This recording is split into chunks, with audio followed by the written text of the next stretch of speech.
जो भाजपा की सरकार है इनका जो काम होता है किताबी होता है। जैसे एक शेर भी तो है कि तुम्हारे फाइलों में गांव का मौसम गुलाबी है, ये आंकड़े झूठे हैं, ये दावा किताबी है। तो बिल्कुल वही काम करती है भाजपा। देखेंगे इनके जो दावे होते हैं, इनके जो कार्य होते हैं सिर्फ किताबी होते हैं, आंकड़ों में दिखते हैं। जमीनी स्तर पर कुछ देखेगा नहीं, जमीनी स्तर पे वही दिखता है जो हमारे सामने है। आप दिखा सकते हैं इसकी तरफ, ये है काम मायावती जी जो बोलता है। शायद ये जो काम बोलता है अखिलेश यादव का नारा था, लेकिन आज यहाँ अम्बेडकर पार्क में आपको दिखता है कि वो 2007 से 12 नारा यहाँ पर आजमाया जा रहा है। ये होता है काम, और ये काम बोलता है। तो आपने काम बोलने की बात की है, तो यहाँ पे मैं कैमरामैन से बोलूँगा कि जरा दिखाएं लाइन से यहाँ पे क्या बोलते हैं हाथी की मूर्तियाँ हैं। ये भी बहुत विवादों में आया है, और इसका विवाद का कारण था कि जनता का पेट नहीं भरना है, पत्थरों में उनको क्या तलाशना है। तो क्या मायावती को जो ऊपर आरोप लग रहा था, आज उन्होंने जो ये पार्क बनाया है, जो यहाँ पर आप यहाँ पे लोग आए हुए हैं, सेल्फी लेते हैं, फोटो खिंचाते हैं, उनके चेहरों पे एक खुशी रहती है, शायद ये पार्क उन्हें नहीं बनवाना था। नहीं, देखिए पार्क बनवाया उन्होंने, बहुत अच्छा किया जी। मैं तो इसका पूर्ण समर्थन करता हूँ।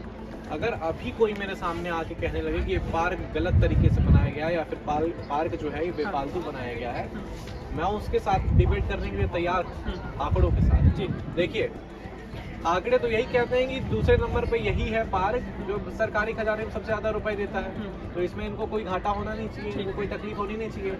सरदार पटेल की मूर्ति बनी गुजरात पे, जब मूर्ति बनी तो वहाँ पे जो लोग थे, आदिवासी थे, जिनकी जमीनें थी, उनको वहाँ पे भगाया गया, तो एक तरीके से खदेड़ दिया गया उनको वहाँ से। वो चीजें यहाँ पे नहीं हुई, यहाँ की। लेकिन जो वहाँ पे सरदार पटेल की मूर्ति की आप बात कर रहे हैं, उसको तो विश्व पटल पर एक विकसित करने का प्रयास किया गया। वहाँ पे खर्चों की आंकड़ों की बात नहीं की गई। जो मेन स्ट्रीम मीडिया है गुणगान करने में लग गई थी एकदम से सारी चीजें, तो यहाँ पे क्यों नहीं होता है? एक चीज और देखिए, सरकार कहती है स्वदेशी चीजों को अपनाइए, बढ़ावा दीजिए। और सरदार पटेल की मूर्ति जो बनी थी, सरदार पटेल की जो भाई साहब सरदार पटेल की जो मूर्ति बनी थी, उसमें जो लोहे का इस्तेमाल हुआ था वो चीन से आया इंपोर्टेड थे वो सारी चीजें। आपने चीन का जिक्र किया है, तो बाइकॉट चीन का नारा यही लोग लगाते हैं, ये हमारे भाजपा के प्रिय मित्र यही लगाते हैं, बाइकॉट चाइना।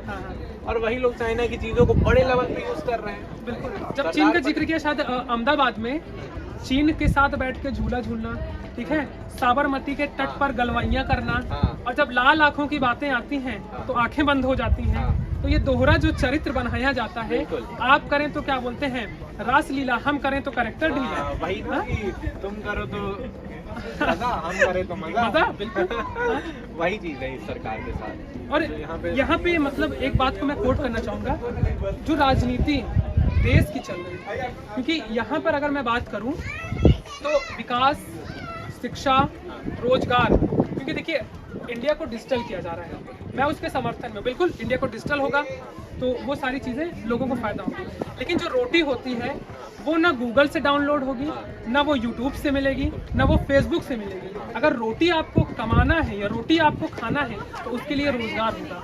तो शायद जो ये दिशा भटकाया जा रहा है, क्योंकि अभी मैं हाल ही में 25 दिसंबर था, मैं देख रहा था कहीं बाबा साहब की मूर्ति तोड़ी जाती है, कहीं जो सेंटा क्लॉज गुजरात का मैंने देखा था, वहाँ पर उनको पकड़ के मारा जाता है। हाँ, उनको मारा जाता है। सेंटा क्लॉज जो जीसस क्राइस्ट थे, उनकी मूर्ति को तोड़ा जाता है।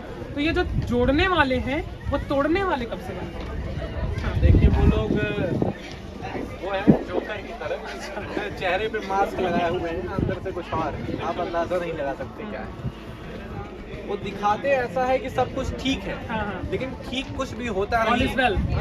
लेकिन ठीक कुछ भी नहीं होता है। वो कहेंगे ऑल इज वेल, कहेंगे, आपसे भी कहेंगे कि दिल पे रखकर हाथ कहिए ऑल इज वेल, लेकिन ऐसा कुछ नहीं होता है। सब चीज़ बिगड़ा हुआ है। स्थिति जो है आज की एकदम बद से बदतर होती जा रही है। जो अन्याय अत्याचार के मामले हैं 2019 से बढ़ के 2022 में बढ़ गए, आंकड़े हैं ये मेरे पास, मैं इसको स्क्रीनशॉट लगा भी, मैं इस आंकड़े को भी दिखाता हूँ। आंकड़े यही बताते हैं कि 2019 के मुताबिक 2022 में आंकड़े बढ़ गए। जीडीपी इनकी सरकार में सबसे डाउन चली जाती है, जो अभी तक कभी नहीं गई थी किसी की सरकार में, और यही लोग डॉक्टर मनमोहन सिंह को कहते हैं रिमोट कंट्रोल। और आपको पता है एक ज़्यादा भारत सरकार में मंत्री हैं, बहुत बड़े ओहदा पे हैं। अभी एक क्या बोलते हैं मैगजीन निकली थी, उनको भारत में शायद क्या बोलते हैं महिलाओं में सबसे ज़्यादा सशक्त माना गया था।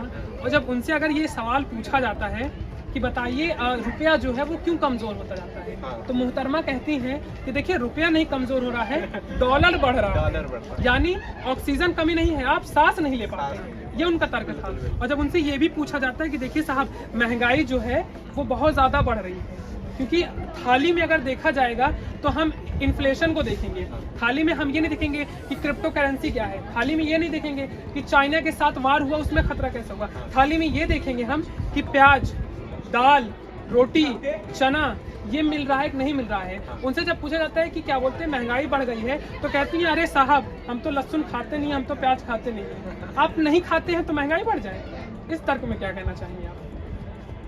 नहीं देखिए, ये जो उनका तर्क था ये बेबुनियाद तर्क था। जैसा आपने कहा कि कहती हैं वो कि रुपया नहीं गिर रहा है और डॉलर बढ़ रहा है। बिल्कुल, कोरोना टाइम में तो ये भी हो सकता है कि क्या बोलते हैं ऑक्सीजन तो है, आप सांस नहीं ले पा सांस रहे नहीं ले पा हैं। रहे। हाँ। तो ये उनके जो तर्क हैं ये सारे के सारे बेबुनियादी तर्क हैं। जी।